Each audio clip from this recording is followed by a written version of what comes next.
দুনিয়াতে যত অদ্ভুত অদ্ভুত প্রশ্ন সব আপনি মুসা আলাহিস সাল্লামের মাথা থেকে পাবেন। বিভিন্ন বিষয়ে আল্লাহরে প্রশ্ন করতেন। সাইয়েদনা মুসা আলাহিস সাল্লাম আল্লাহরে বললেন, আল্লাহ আপনি আমার এমন একটা জিকির শিখাইয়া দেন যে জিকিরটার শব্দ আপনি আর আমি ছাড়া কেউ জানবে না।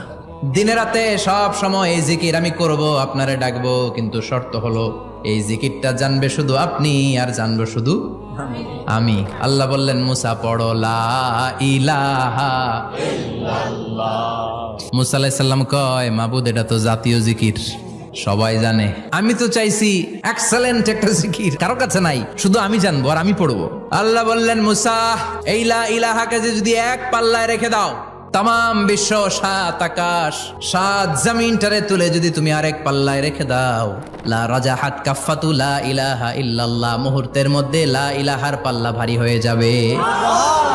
ও মুসা, তুমি যতই এক্সক্লুসিভ জিকির চাও, লা ইলাহার চেয়ে দামি জিকির আমার কাছে নাই।